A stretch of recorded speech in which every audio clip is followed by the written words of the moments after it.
Hello again, Metas, and welcome back to the channel. Today I'll be showcasing the brand new Sks Pathfinder sniper rifle, which dropped with the 2.1.4 update. This frosty powerhouse is built to shake up the meta, and in this guide I'll show you the best armor mods and buffs to run so you can make the most out of its unique mechanics.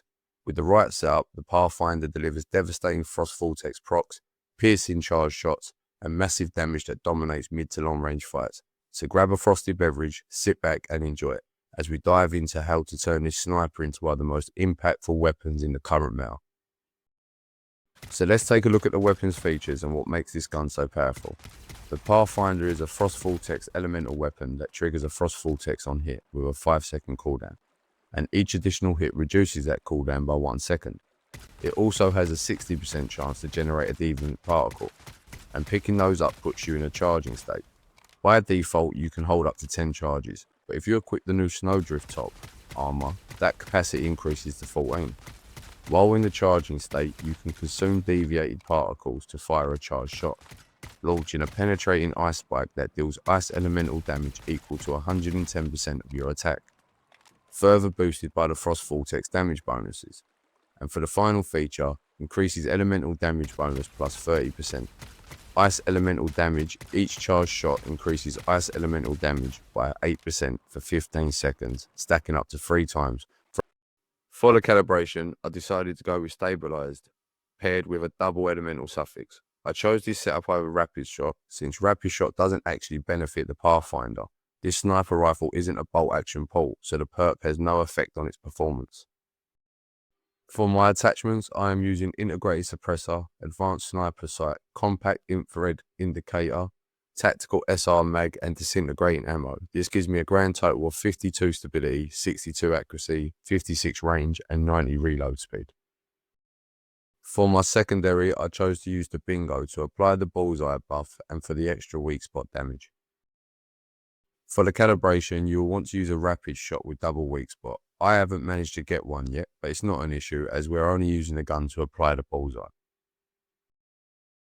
For the accessories, I'm using a large break, advanced sniper sight, tactical SR mag and tungsten AP ammo. This gives me a grand total of stability 83, accuracy of 86, range of 80 and a reload speed of 57.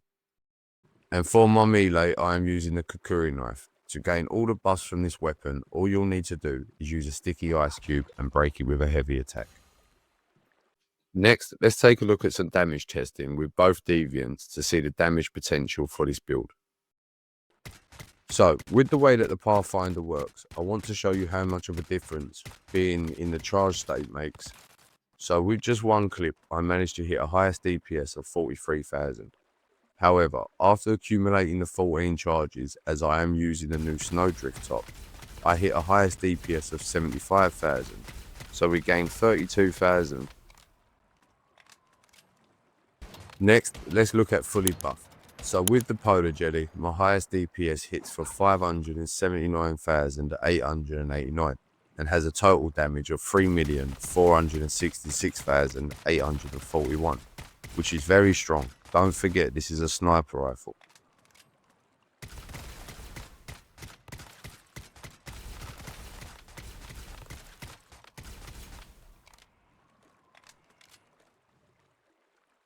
Next, we had the Snow Sprite Deviant. Although the DPS will not be as high as the Polar Jelly, the gun still puts out just shy of 400,000 DPS at 396,765. with a total DPS of 1,961,997.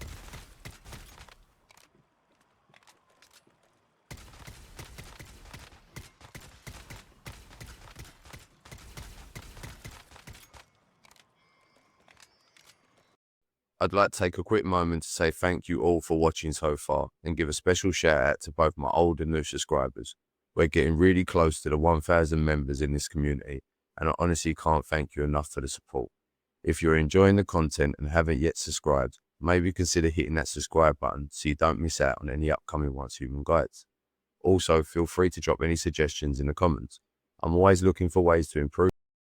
Next is my food and drink buffs of choice. So if you are running chef class, then you will want to run surprise spring roll to gain 6% to 20% elemental damage buff. Your second food buff will be the mixed fried hot dog. this time for a massive 27% damage against enemies affected by the bullseye. Then you will want to run Whimsical Drink for that 42% status damage bonus if you cook them with the correct buffs. Ice Treat Brain Freeze, Chef Gourmand, and a level 5 Chef Rex for that 38%. And for the last drink buff, I like to use the Stardust Energy Drink, but you can use any drink of your liking.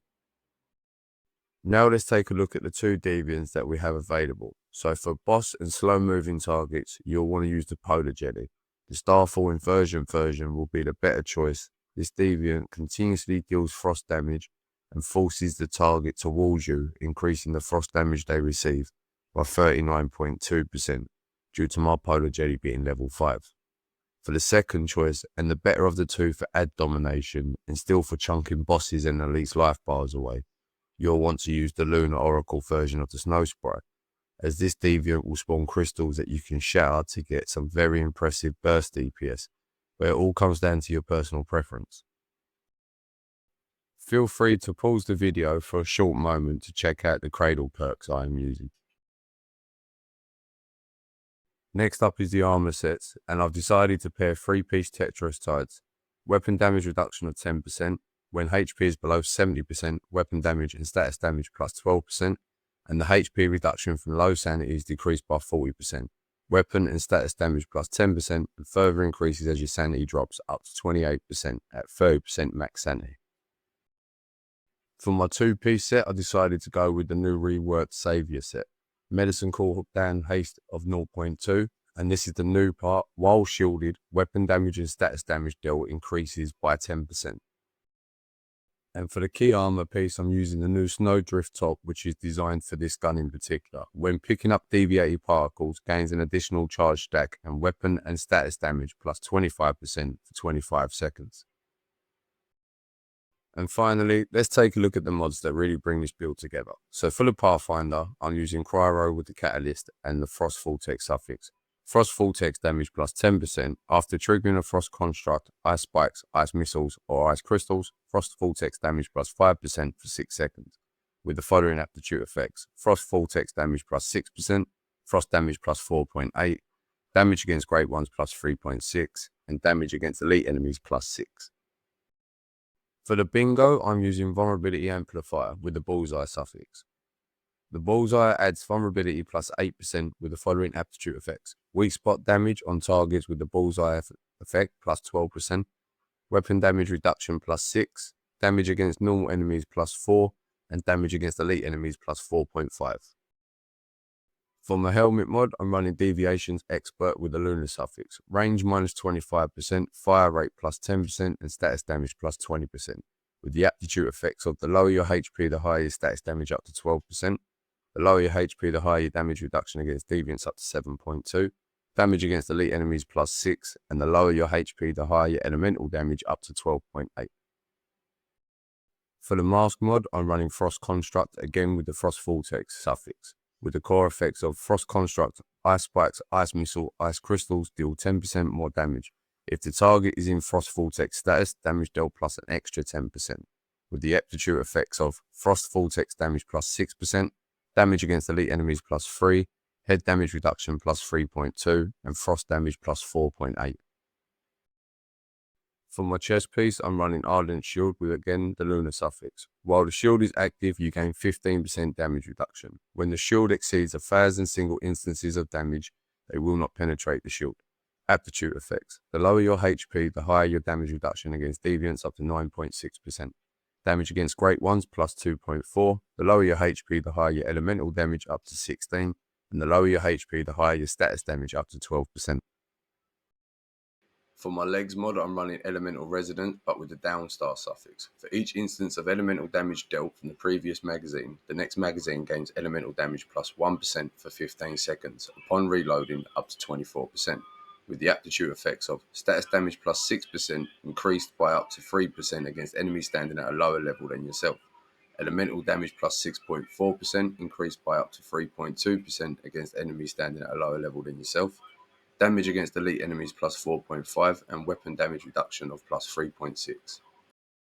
For the gloves mod, I decided to go with Elemental Overload with a talent suffix. Elemental damage plus 18%. with the aptitude effects of elemental damage plus 6.4%, status damage plus 4.8%, damage against normal enemies of 4%, and weapon damage reduction of 4.8%. And finally, for my feats mod, I am running Rush Hour with the Downstar suffix. Every 10% HP loss grants plus 4% melee, weapon, and stats damage, with the aptitude effects of elemental damage plus 8%, increased by up to 4% against enemies standing at a lower level than yourself, head damage reduction plus 4.8%, status damage plus 4.8%, increased by up to 2.4% against enemies standing at a lower level than yourself, and damage against great ones plus 3.6%. And that brings us to the end of my Sks Pathfinder Frost Vortex build guide. I hope you've enjoyed it, and I want to give a massive thank you to everyone who stuck around and watched to the end. Your support truly means a lot. Until the next one, metas, stay frosty.